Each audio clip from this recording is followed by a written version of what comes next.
Christine, there we go. You're back. All right. We are live again at the Pulaski County Board of Election Commissioners meeting, January 6, 2026. The time is 9 o'clock.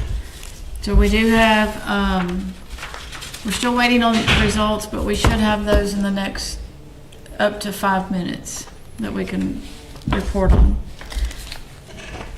If no one's opposed to it, I'm going to move on to other business, and then we will come back to announce the unofficial results when we get them. But Okay. just to be Sounds efficient. good. Okay. Do we have any other business? I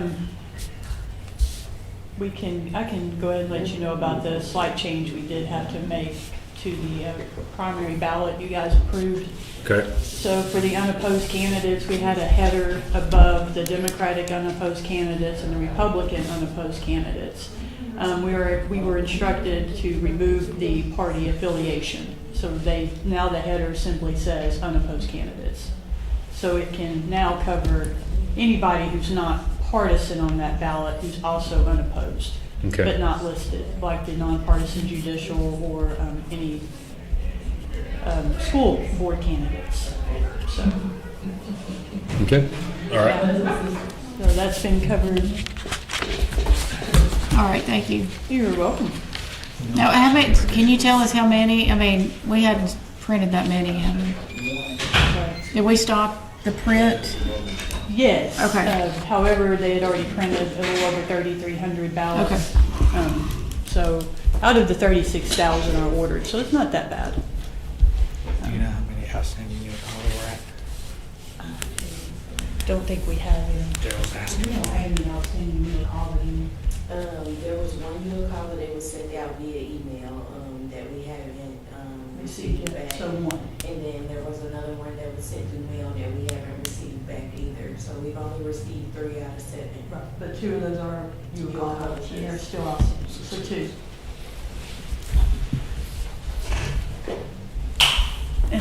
And yes, we have no election day provisional ballots. We have the one from early vote that should not have been a provisional ballot. So that should be approved. And then, what else did he just say? Okay. Woo! Oh, and 2 outstanding UACAVA ballots. That's what I was getting to. So those have the 10 days to come back in. So there's a potential for 2 more to come. Okay. So 2 UACAVAs and then 1 provisional should be added in before we finalize the Okay. results. Pulling up that map. All right. Any comments? Nope. Discussion? All right, so want to welcome our visitors. Thank you for being here. Thank you, visitors. Thank y'all. And our staff is working hard tonight, moving in all directions. So I want to thank everybody. Amanda's in here now, and then the others are doing duty in with the elections. Doing all the hard work. They are doing all the hard work. So appreciate everybody's help chiming in. And thank you, fellow commissioners. We will start the LNA testing on January 20th. If you all are interested in coming out to observe Okay. or to do it, either way. How long do you think that will take? We're looking at a good week because we'll have to essentially do 2 LNAs. We do the primary and then we have our special general election. So we'll have to LNA those machines as well. Okay. And then our plan for early voting, we have, of course, our 12 sites.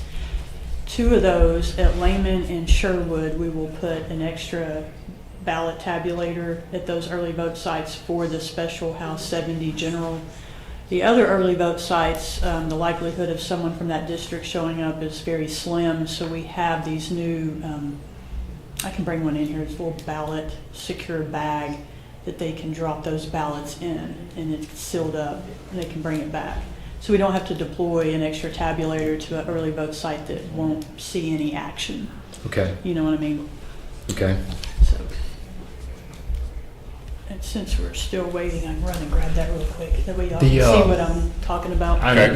Yeah. What is, say that a poll worker scans the HD 70 ballot through the other tabulator, or another ballot through the that tabulator. Right. Does the counter, does the global machine- counter would change? The machine will know that that's not a legit ballot for that actual election, and it'll spit it right back Does out. it change the counter on the, okay, it does not, okay, The only time it changes the counter is if it drops it down into the bottom as a counted ballot. okay, So like when we do the demonstration about the overvote ballot and I say you Mhm. can return it, the counter doesn't change okay. until you, And prior to, like, we'll have a pretty good idea of, I mean, we should have an exact number of HD 70 people that went to vote, right? And so my concern is one of those ballots getting lost in the shuffle, or, again, it's human error. We have people that work. I mean, so I think that would be something to have that data on hand, what the in count was on those machines, what the out count was. We can reconcile it very quickly. Okay.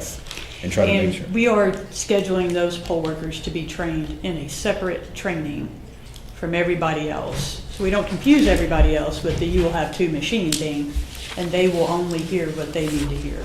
Okay. So, thanks, Johnny.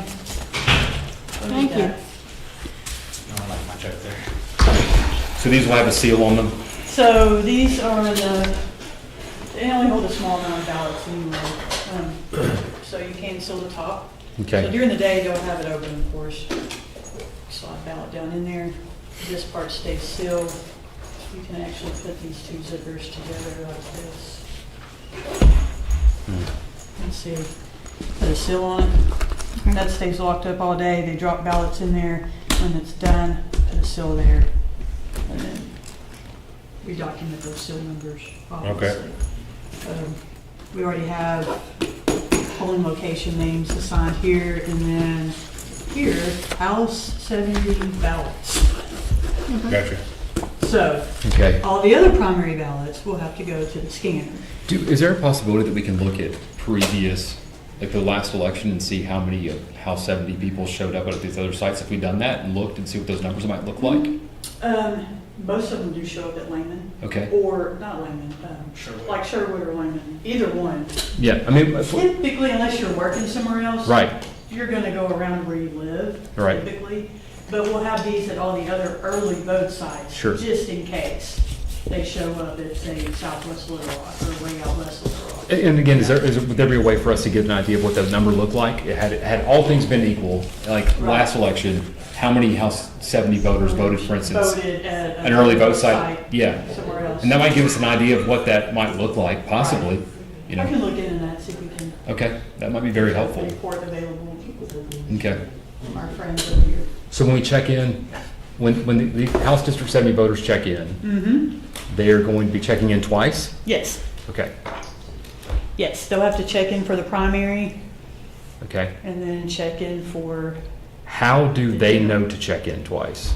so early vote, we're still working on that. We have a call into our poll book people to see if they can put some sort of indicator Right? on the primary tablet that goes, eligible for 70 or something, or a districts tab where the poll worker can look and go, yes, you are in House 70. Now go over here and check in there as well. And then they'll get both ballots. I wonder if do you So- think it might be prudent to have like some large signage or something that says if you believe you're a House District 70 voter, make sure that, Well, if they have their voter card, or they looked up their ballot, like some people might do it, Yeah. it tells you exactly what Sure. district you're in. and I mean, I think the key word there is if. If If, you know, people are if and if. proactive enough to do that Right. step.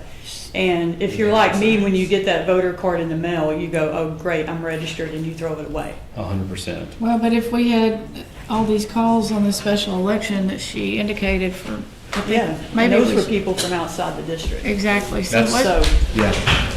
why don't we, so what would it take to get some signage? Thank you, Jody. what kind of signage? Like Thank in the you. polling site? Yes, possibly. This is, what, Thank you.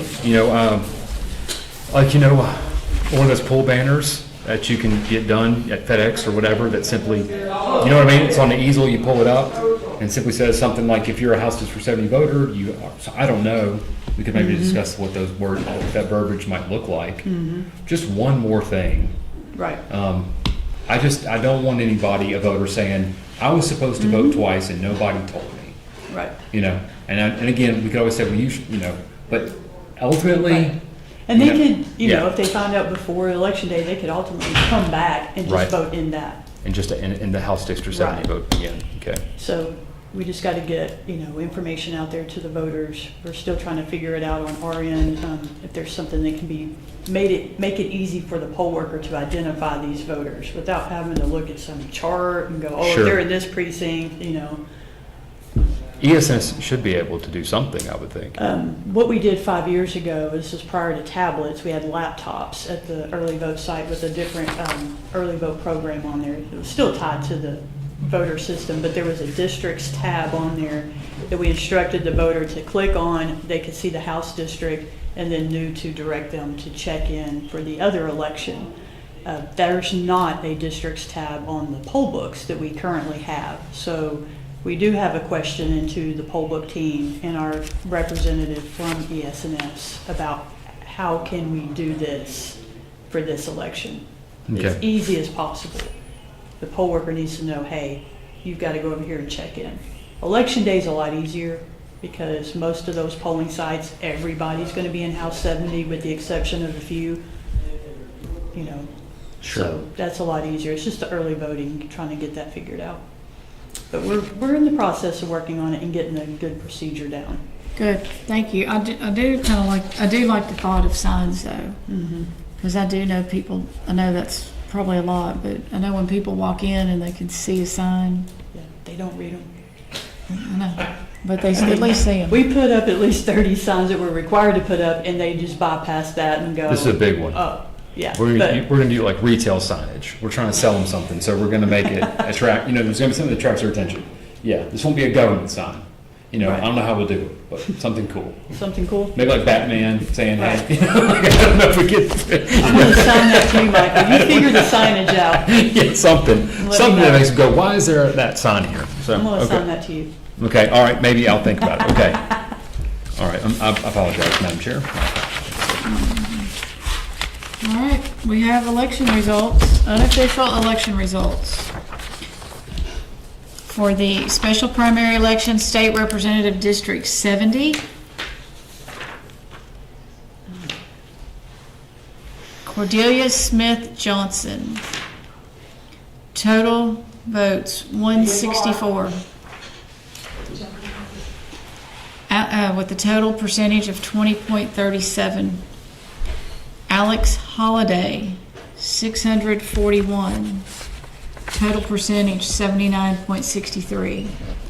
Total votes cast is 805 with 100%. There were no overvotes. There were no undervotes.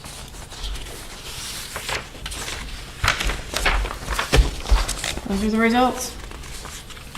Thank you. Did we have any other? Do we have any additional other business? No. No, at this time. Any public comment?